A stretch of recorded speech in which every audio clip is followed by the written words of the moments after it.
Konjo kon kata belok-belok konjo.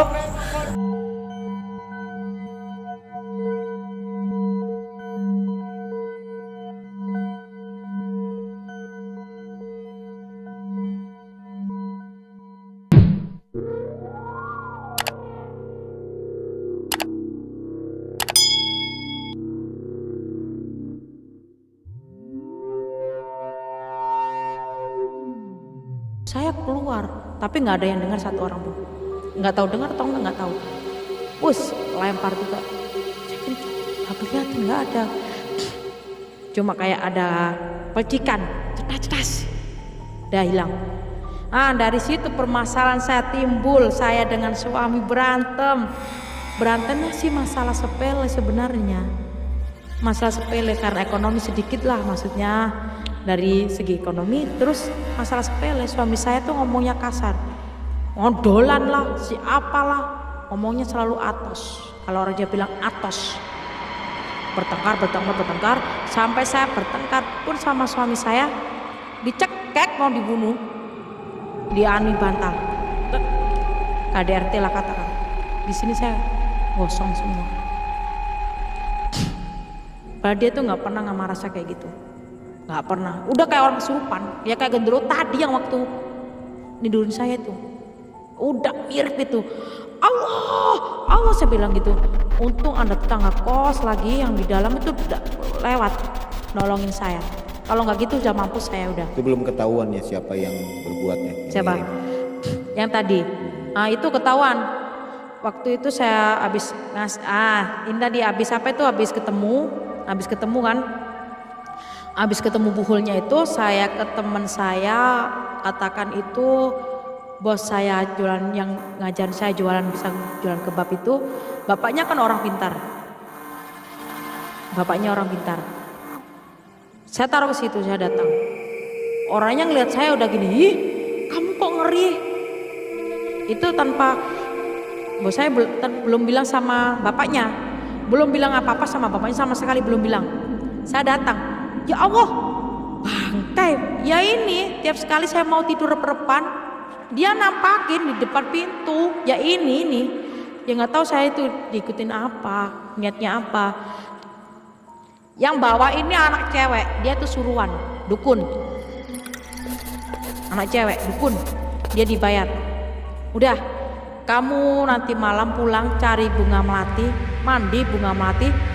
Dengan bismillah nama Allah syahadat 3 kali sebelum mandi mau masuk kamar mandi bismillah dulu syahadat 3 kali niat insun habis itu baca ayat kursi niat insun saya mandi bersihkan aura bersihkan tubuh saya dari ini saya jalan cuma itu aja nggak tahu itu masih ada atau enggak tapi setelah itu saya bertengkar terus sama suami ya teruslah sampai saya morat-marit porak-poranda dari situ ya mungkin kalau masih ada saya nggak tahu ya kan.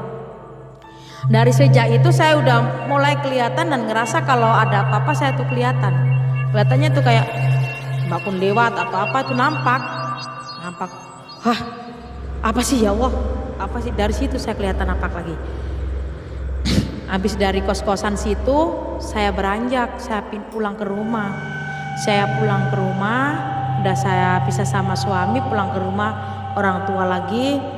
Di rumah orang tua kayak saya itu nggak ada tempat tidur kan, ini saya cari kos lagi, saya pindah kos saya itu dekat dengan makam, sebelah kos saya itu rumah terus makamnya katanya si Wingit gitu ya, makam saya pindah di situ, aman.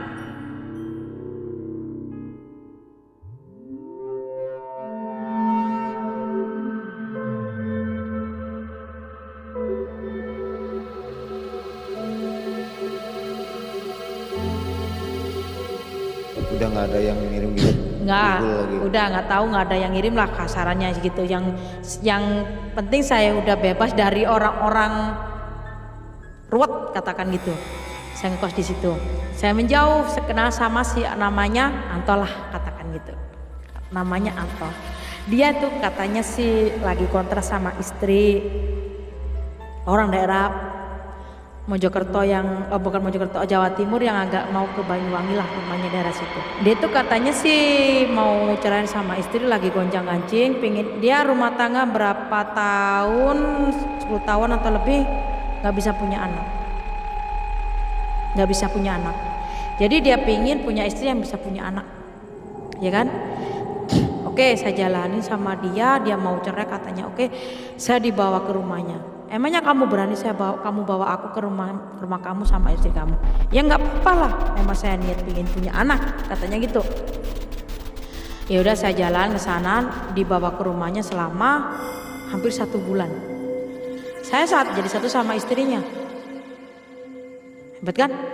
Jadi satu sama istrinya, dia terus, memang selama saya di situ, saya lihat dia selalu bertengkar sama istrinya, nggak pernah ada akurnya. Akhirnya saya kan nggak betah ngeliat mereka bertengkar atau apa, nggak betah. Saya juga manusia cewek ya kan.